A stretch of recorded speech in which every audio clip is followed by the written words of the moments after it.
Rupiah menguat setelah modal asing kembali masuk ke pasar keuangan Indonesia, pasca kenaikan BI Rate menjadi 5,5%. Bank Indonesia menyebut kebijakan tersebut mendapat respons positif dari investor dan akan terus menjaga stabilitas nilai tukar serta daya tarik investasi domestik. Harga minyak dunia anjlok ke level terendah sejak April tahun 2026 setelah Presiden Amerika Serikat, Donald Trump, mengisyaratkan kesepakatan damai dengan Iran dapat tercapai dalam waktu dekat. Harga minyak Brent turun ke kisaran $89 AS per barel, sementara WTI berada di level $86 AS per barel. Penurunan terjadi seiring optimisme pasar terhadap meredanya konflik yang selama ini mengganggu pasokan energi global. Meski demikian, hingga kini Iran belum memberikan konfirmasi resmi terkait kemungkinan tercapainya kesepakatan dengan Amerika Serikat.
Emiten Emas dan Perhiasan PT Harta Dinata Abadi Tbk atau HRTA menetapkan pembagian dividen tunai sebesar Rp40 per saham dari laba tahun buku 2025. Keputusan ini diambil seiring dengan kinerja perseroan yang melonjak tajam dan mencatatkan rekor tertinggi sepanjang sejarah perusahaan. Dalam rapat umum pemegang saham tahunan, HRTA menyetujui pembagian dividen tunai sebesar Rp40 per saham. Dengan mengacu pada harga saham di kisaran Rp2.300 per lembar, dividen tersebut setara dengan yield sekitar 1,8% dan dividen payout ratio 18,83%. Kebijakan ini mencerminkan komitmen perseroan dalam memberikan nilai tambah kepada pemegang saham. Sepanjang 2025, HRTA membukukan pendapatan sebesar Rp44,55 triliun atau melonjak 144,39% dibandingkan tahun sebelumnya. Laba bersih perseroan juga meningkat 121,29% menjadi Rp978,49 miliar. Pencapaian tersebut menjadi rekor kinerja tertinggi yang pernah dicatatkan oleh perseroan. Pertumbuhan kinerja HRTA ditopang oleh kenaikan volume penjualan emas murni yang meningkat menjadi 7,83 ton pada kuartal pertama 2026. Selain itu, harga jual rata-rata produk emas juga naik lebih dari 71% secara tahunan. Bisnis grosir masih menjadi kontributor terbesar dengan porsi lebih dari 90% terhadap total pendapatan perseroan. Hingga kuartal pertama 2026, HRTA telah membukukan pendapatan Rp20,16 triliun atau tumbuh hampir 197% secara tahunan. Laba bersih juga melonjak 189% menjadi Rp433,49 miliar. Didukung jaringan distribusi yang terus bertumbuh dan permintaan emas yang masih kuat, perseroan optimistis dapat mempertahankan momentum pertumbuhan pada tahun ini. Berbagi sumber, IDX Channel. Pemirsa, emiten produsen air minum dalam kemasan PT Sariguna Prima Tirta Tbk atau Cleo optimistis mampu mempertahankan pertumbuhan kinerja sepanjang 2026 meski di tengah ketidakpastian ekonomi. Daya beli masyarakat yang masih terjaga menjadi salah satu faktor utama yang mendorong optimisme perseroan terhadap prospek bisnis tahun ini. Manajemen Cleo menilai daya beli masyarakat yang masih terjaga menjadi fondasi penting bagi pertumbuhan industri air minum dalam kemasan atau AMDK. Perseroan juga melihat industri AMDK nasional masih mencatat pertumbuhan konsisten di kisaran 5 hingga 8% per tahun. Kondisi tersebut membuat Cleo optimistis mampu mempertahankan tren penjualan positif sepanjang tahun ini. Pada kuartal pertama 2026, Cleo membukukan penjualan sebesar 774,4 miliar rupiah atau tumbuh 15,8% dibandingkan periode yang sama tahun lalu. Sementara itu laba bersih konsolidasi mencapai 122,6 miliar rupiah atau meningkat 5,2% secara tahunan. Pertumbuhan tersebut didorong oleh kontribusi positif dari seluruh segmen bisnis perseroan. Untuk menjaga momentum pertumbuhan, Cleo terus melakukan ekspansi melalui peningkatan kapasitas produksi. Tahun ini Persero menargetkan 3 pabrik baru di Palu, Pontianak, dan Pekanbaru mulai beroperasi secara bertahap. Kehadiran pabrik tersebut diharapkan memperluas jaringan distribusi sekaligus meningkatkan efisiensi operasional perusahaan. Selain menambah kapasitas produksi, Cleo juga terus melakukan inovasi produk untuk menjangkau pasar yang lebih luas. Persero menyiapkan peluncuran produk premium Cleo Platin Water atau Cleo Platin Sparkling Water yang menyasar segmen hotel, restoran, dan special outlet. Strategi diversifikasi produk ini diharapkan dapat memperkuat daya saing dan mendorong pertumbuhan penjualan ke depan. Berbagai sumber, IDX Channel. Pemirsa, emiten konstruksi plat merah PT Waskita Karya Tbk terus mengebut penyelesaian proyek LRT Jakarta fase 1B rute Velodrome Manggarai dengan capaian progres fisik menembus 93,07%. Proyek infrastruktur senilai 4,1 triliun rupiah ini kini resmi memasuki tahapan krusial lewat pelaksanaan uji coba sistem perkereta-apian secara detail. Akselerasi pembangunan moda transportasi modern di kawasan metropolitan DKI Jakarta kini semakin mendekati tahap akhir penyelesaian. Berdasarkan laporan resminya, pihak Waskita Karya bersama PT Jakarta Propertindo atau JAKPRO telah memulai rangkaian testing and commissioning. Uji coba lintasan perdana ini dilakukan sepanjang 3,6 km yang menghubungkan stasiun Velodrome hingga kawasan stasiun Pramuka. Direktur Utama JAKPRO Iwan Takwin menegaskan bahwa tahapan pengetesan komprehensif ini wajib dipersiapkan secara matang guna menguji integrasi persinyalan, kelistrikan, hingga sistem komunikasi kereta sebelum dioperasikan secara komersial. Pelaksanaan mega proyek di tengah jantung ibu kota ini diakui menghadapkan tim insinyur domestik pada tantangan ruang kerja yang sangat terbatas. Direktur Operasi 2 Waskita Karya Paulus Budi Kartiko menjelaskan bahwa manajemen menerapkan inovasi keselamatan ketat guna mengelola kendala kepadatan lalu lintas jalan raya. Salah satu pembuktian keandalan teknik konstruksi tersebut dilakukan saat membangun struktur layang di atas jalur aktif Jalan Tol Wiyoto Wiono. Dengan mengoptimalkan jam kerja malam hari, Waskita memanfaatkan metode balance cantilever dengan bentangan horizontal atau span sepanjang 120 meter. Penerapan sistem manajemen pengamanan serta survei monitoring berkala setiap hari tersebut pada akhirnya berhasil membuahkan hasil membanggakan berupa capaian zero accident. Dalam perkembangan terbaru lapangan, hasil uji coba perjalanan kereta atau train run dilaporkan mampu melaju dengan lancar menggunakan pasokan daya listrik penuh. Keberhasilan interkoneksi ini sekaligus menandai kemajuan arsitektur infrastruktur Indonesia yang mampu meramu moda transportasi massal berdampingan dengan jalur logistik existing. Manajemen Waskita optimistis kehadiran LRT Jakarta fase 1B akan memperkuat konektivitas antar wilayah sekaligus mendorong peralihan massal masyarakat ke transportasi publik. Berbagai sumber, IDX Channel.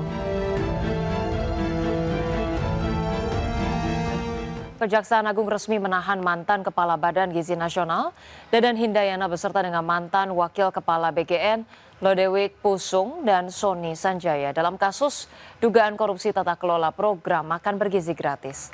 Ketiganya disangkakan melakukan intervensi, verifikasi hingga terafiliasi dengan sejumlah Yayasan Satuan Pelayanan Pemenuhan Gizi atau SPPG. Direktur Penyidikan Jampitsus Kejagung Syarif Sulaiman Nahdi mengungkapkan mantan Kepala BGN Dadan Hindayana dan 2 ex-wakil Kepala BGN Sony Sanjaya dan Lodewijk Pusung bukan hanya mengintervensi. Ketiganya diduga mendapatkan uang miliaran setiap hari dari afiliasi dengan sejumlah yayasan SPPG.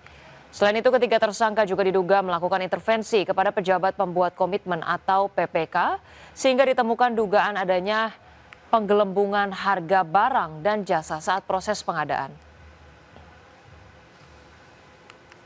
Yayasan tersebut terafiliasi diantara dimiliki oleh saudara DH, saudara SS, dan saudara LP. Bahwa selain menggunakan yayasan yang terafiliasi tersebut, saudara DH bersama-sama dengan saudara SS dan saudara LP dalam melakukan proses pengadaan baik barang dan jasa di BGN secara melawan hukum, melakukan intervensi kepada PPK, sehingga dalam penyusunan KAK pengadaan barang dan jasa pada BGN tidak disusun sesuai kebutuhan real di lapangan dan adanya markup harga pengadaan. Pemirsa, terkait dengan penetapan tersangka mantan Kepala Badan Gizi Nasional Dadan Hindayana beserta dengan 2 mantan Wakil Kepala BGN dalam kasus dugaan korupsi tata kelola program MBG, Menteri Hukum Supratman Andi Aktas mengatakan bahwa Presiden Prabowo Subianto telah berkali-kali mengingatkan pada para pejabat untuk tidak melakukan praktik curang. Supratman menegaskan pemerintah menghormati dan menyerahkan sepenuhnya penanganan perkara tersebut kepada aparat penegak hukum.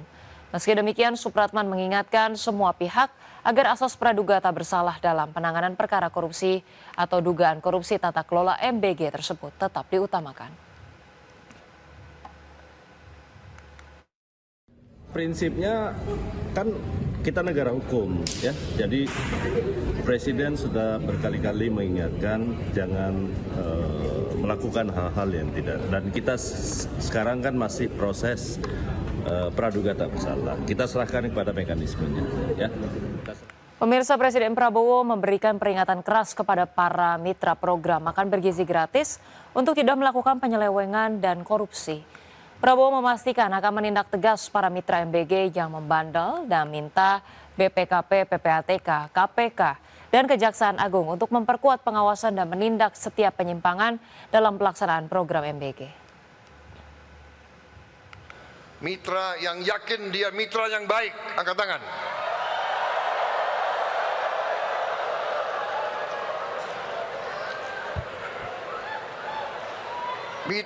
Oke, turun mitra yang baik. Turun mitra yang baik. Mitra yang brengsek, angkat tangan, angkat tangan.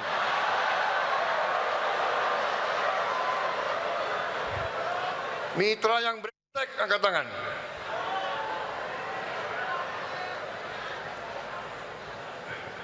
Enggak ngaku ya.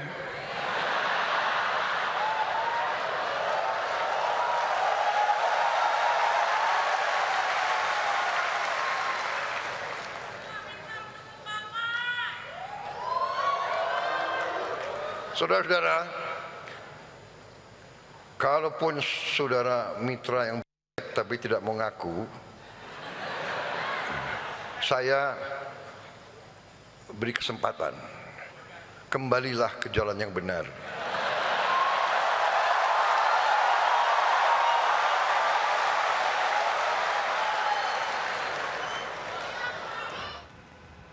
Pemirsa, Menteri Keuangan Purbaya Yudi Sadewa menilai pelemahan rupiah saat ini lebih didorong sentimen negatif pasar dan akan menguat seiring dengan fundamental ekonomi yang tetap terjaga.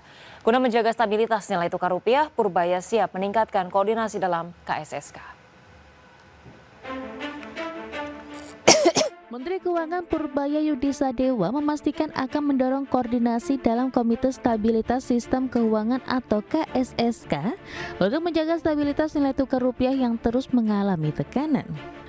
Menurut Purbaya, meski kewenangan menjaga stabilitas rupiah tetap berada di tangan Bank Indonesia, namun jika diperlukan koordinasi yang lebih intensif, KSSK akan mengambil langkah untuk memperbaiki kondisi nilai tukar rupiah. Purbaya menyebut pelemahan nilai tukar rupiah lebih banyak dipicu oleh sentimen pasar dibandingkan kondisi fundamental ekonomi nasional. Beredarnya berbagai isu dan spekulasi negatif sempat mempengaruhi persepsi pelaku pasar.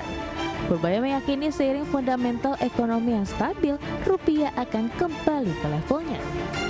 Ya masih Pak, Bapak sebagai ketua ngelihat ini makin lemah terus Pak, bahkan mau 18.000 Pak. Kalau Pak Peri sendiri ngomong Juli baru menguat, nah ini selama Juni ini berarti bisa 18.000 lebih ya Pak? Enggak, kalau kita lihat kan tiba-tiba aja penguatan pelemahannya 1-2 hari ini kan.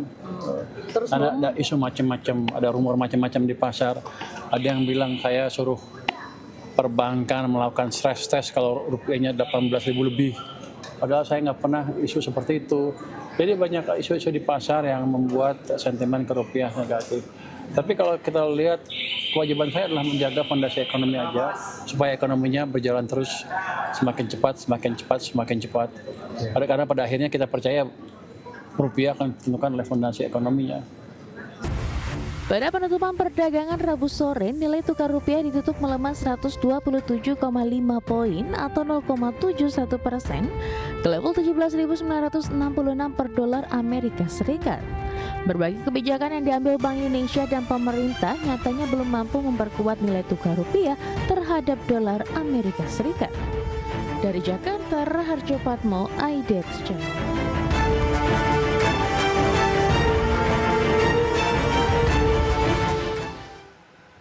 Pemirsa, nilai tukar rupiah terhadap dolar Amerika Serikat kembali tertekan 0,27% hingga menembus 18.015 rupiah per dolar Amerika Serikat pada perdagangan Kamis pagi.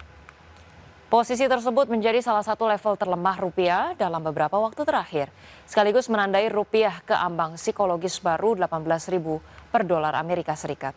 Sejumlah kalangan menilai pelemahan nilai tukar rupiah ini mencerminkan kuatnya tekanan eksternal di tengah meningkatnya ketidakpastian global, ditambah sentimen domestik yang masih kurang kondusif. Selain itu, sejumlah data ekonomi Amerika yang dirilis lebih baik dari perkiraan pasar turut memperkuat mata uang negeri paman Sam.